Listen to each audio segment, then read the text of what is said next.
everybody, welcome back in. Hope you're doing well. If you are a returning subscriber, welcome back. Thank you for coming back.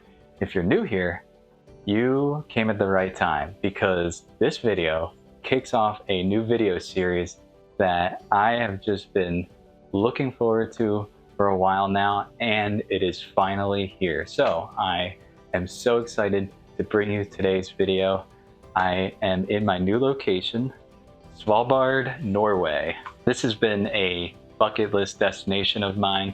The biggest thing, right now it's summertime, so their big attraction is the midnight sun. So you're gonna get plenty of footage where it's middle of the night and the sun is beaming down on us. But there's more to come on that, and way more to see here than just looking at the sun. Anyway, so I have just arrived to my hostel here. I've been here for 20 minutes and I already can't say enough good things about this place. For now, since I just arrived, I am just settling in, so I need to actually take some time to unpack. And then once I get to that point, we are gonna actually go for a nice walk into town, go find a grocery store, and stock up on some food for the next few days. Here we go, let's get started.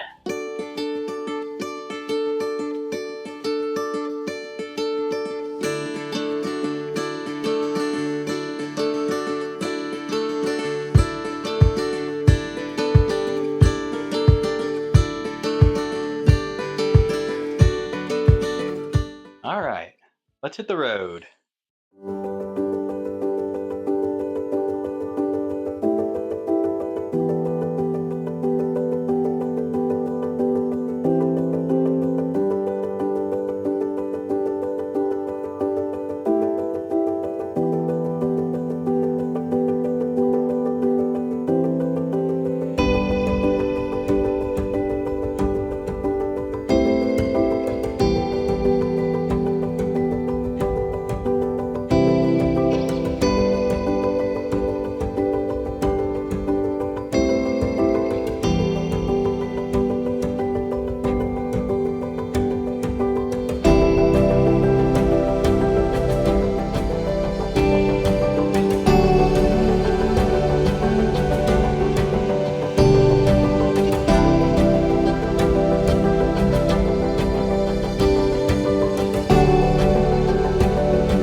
Here's something interesting.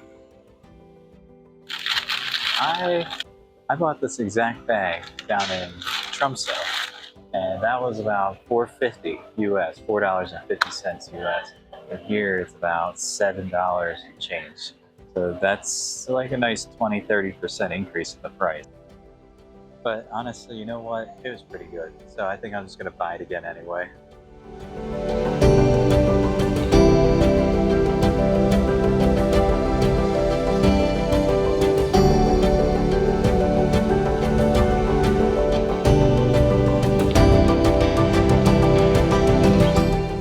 Okay, we're all set at the grocery store.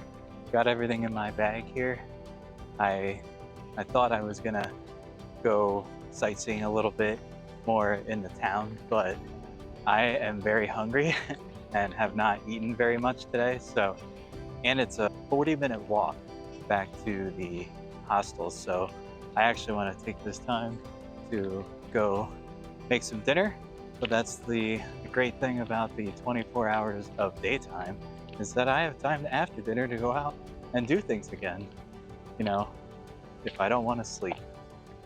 Plus, tomorrow I already have a daytime walking tour. Hang on, I'm going to try not to get hit by a car here. So we have the daytime walking tour tomorrow. So that will be interesting and will shed a lot more light, give us a much better overall view of the area. So like I said, now we're headed back to the hostel. I'm gonna make some dinner, gonna get some sustenance in my body, and then probably reevaluate and see if I'm feeling up to going for a nearby nature walk. I don't want to call it a hike, but they do have these footpaths around town that are within the city limits, as they like to say it. I think previously I was calling it a polar bear safe zone, but that isn't exactly accurate because a polar bear encounter is still possible even with inside the city limits. So they just want to manage your expectations. All right, that's it for now. Hope you enjoy the scenic walk back, and then cut to me making dinner.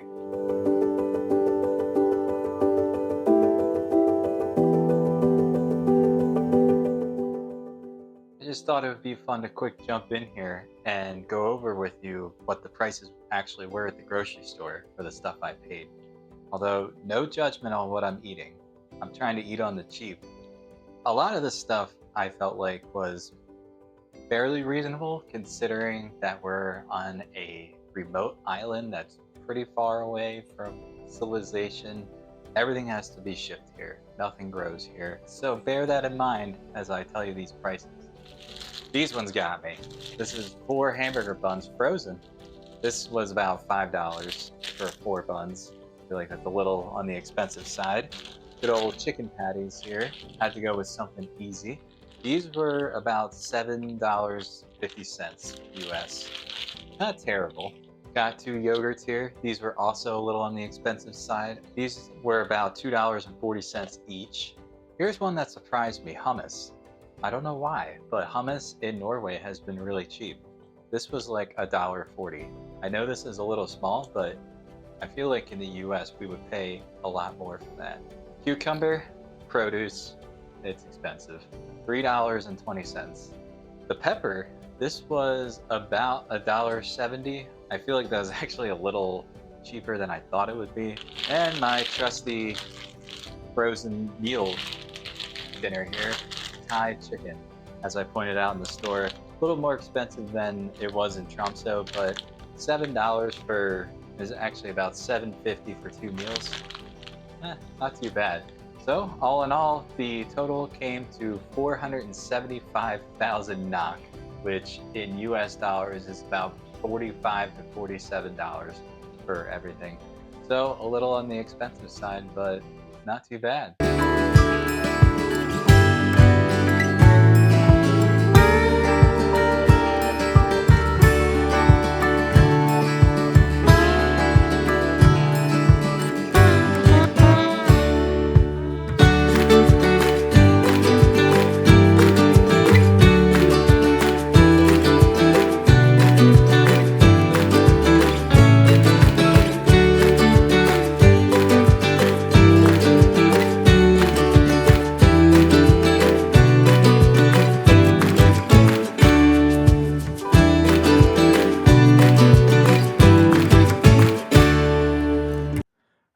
I'm just about to wrap it up for day 1 in Svalbard.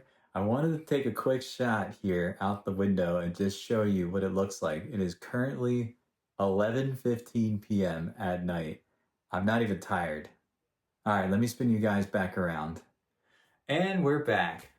All right, so yes, this wraps up day 1 of the Svalbard adventure. Didn't get a chance to do a whole lot of exploring today with the flight coming in early afternoon, and by the time we got here, dropped off at the hotel, went out, did some grocery shopping, did a little bit of sightseeing today, which was really cool. But there is a lot left to see here. I wanted to keep a regular sleep schedule, so that's why I'm trying to attempt to go to bed at this point.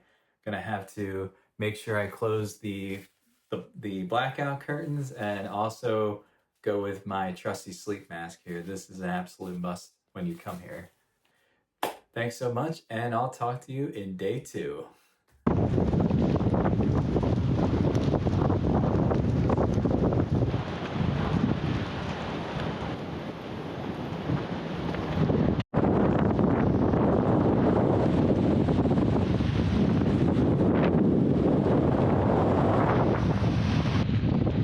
Even if it doesn't look like it, I'm still having fun.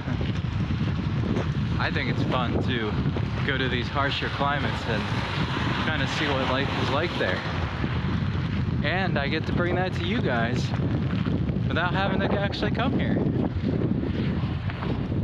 Alright, this was one of the cool things I wanted to see here in Svalbard. And this is the global seed vault.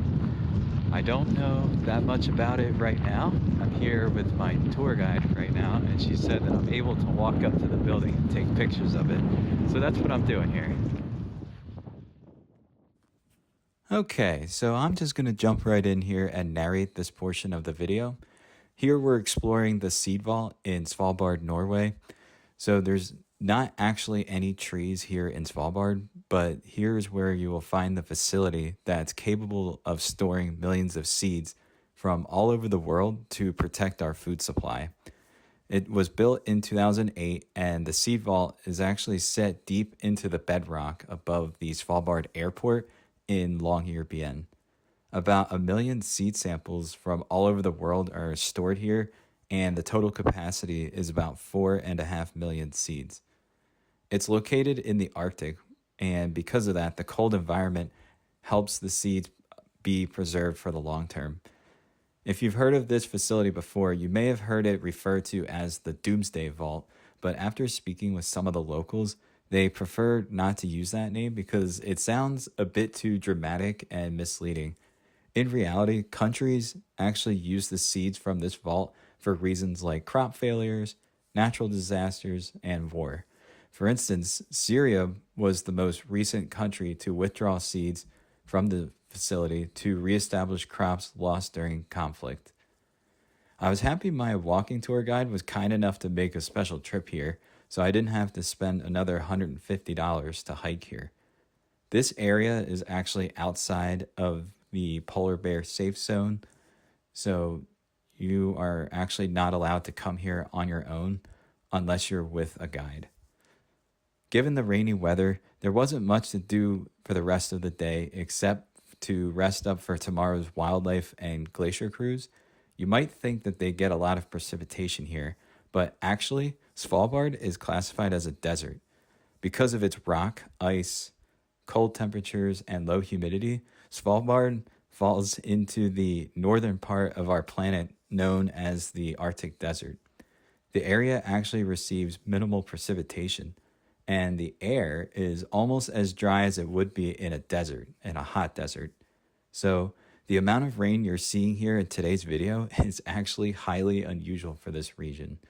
So this will mark the end of day 2 of the video, and with that, we're going to jump right into day 3. Good morning. Today is day 3 of our Svalbard adventure. Day 2 did not have a lot going on, so you might have noticed that was a little bit shorter. But today we have a pretty cool adventure ahead of us. I am taking an 11-hour but 1-day tour to another settlement that's nearby here on another island. We will go visit the town of Pyramiden, which actually was abandoned in 1998, and it is said that the buildings are all as they were back in 1998. Since it was completely abandoned, there's just been no updating and almost no inhabitation, although apparently there is now a bar and hotel there. So this was a last-minute booking that I did, and I'm not really sure what to expect. It just sounded cool, so I just wanted to go check it out. Without further ado, I'm excited to jump into that, and here we go. All right, so we're only at 3 minutes or so, and that includes the cut. I just didn't want that cut to go on forever. I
Just jumping back in here for a little bit of added context, we're just arriving to Pyramiden, which is one of the 2 Russian settlements of Svalbard.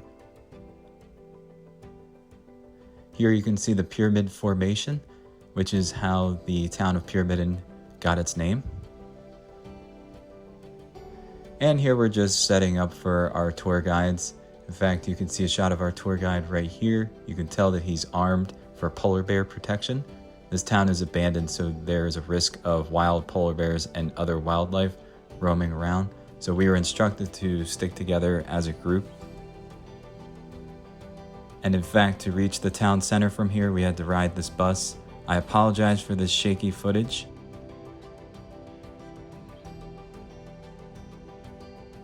Here you can see a shot of the old mining operation. Here is one of their 4 buildings that are currently active. This is the hotel. Another shot of the mining operation. This is an abandoned building here, which has since been taken over by birds. There's approximately 1,000 birds that live in this building every day at this point. Now we are following our guide into town here. Here's the town center where today approximately only 25 people currently reside. In 1996, a plane crash holding residents of Pyramiden killed 141 people during its approach to Svalbard, which ultimately led to the town's closure. And in fact, as we were walking around, we saw a wild fox here, which underscores the presence of wildlife just roaming through town. Here you can see there's actually bars on these windows, and those were installed for polar bear protection as bears were getting into the buildings and eating the food on the inside. This building here is the cafeteria. It's an abandoned building. It's not used anymore. So you will see a lot of rooms here that look like they're from the 90s and they're falling apart and run down at this point. Even in current times, there is a strict alcohol purchase limit of 1 liter per month, originally intended for coal miners, but people often find ways around this rule. This here is the school, which in the peak of this town's operations had up to 80 children attending there at one time, before returning to mainland Russia in 1995. The soil in Pyramiden was actually imported from Soviet Russia. However, this is no longer done, and in order to preserve it, a new rule was put in place to not walk on the soil.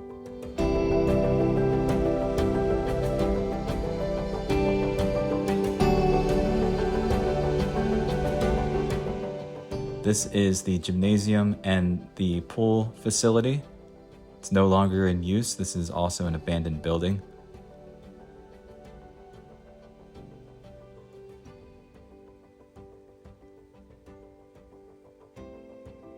Here we are entering the cultural center. This building is currently active and was also used during the height of the operations of Pyramiden. The cultural house has hosted holidays, festivals, music shows, a cinema, and a sports hall. Here we can see a few of these rooms.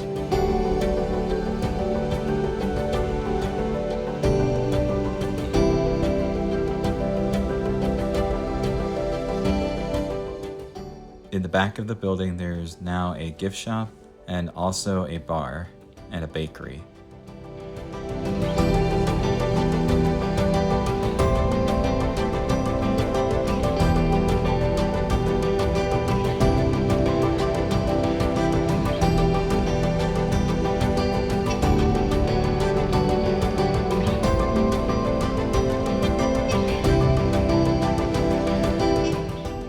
Exiting the gift shop and just stepping back outside. Our tour is just about wrapped up at this point, and I just took these couple of shots here just to emphasize the importance of the scenery around the town.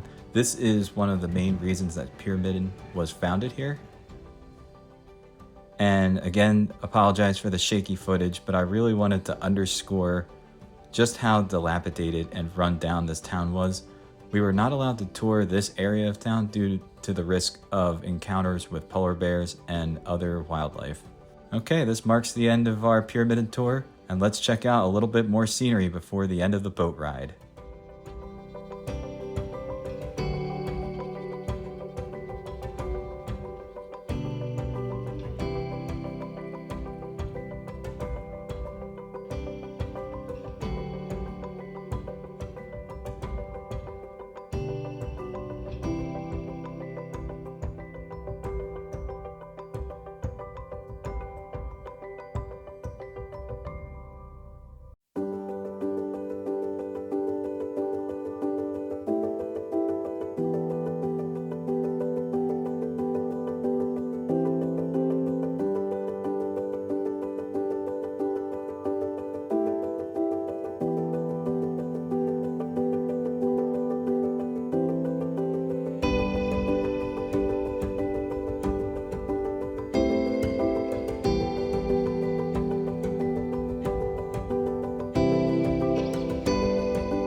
Well, that concludes today's video. I really hope you enjoyed it and maybe you even learned something. If you like this video, please feel free to share it. I really appreciate that. And don't forget to stay tuned for next week's video where I venture out far out into the Arctic wilderness to do a 3-day base camp tour, which includes kayaking, glacier hiking, and ice climbing. In fact, I'm so excited for you to see that video that I've included a sneak peek to that video at the end of this video, so please stay tuned for that. All right, I will see you next time.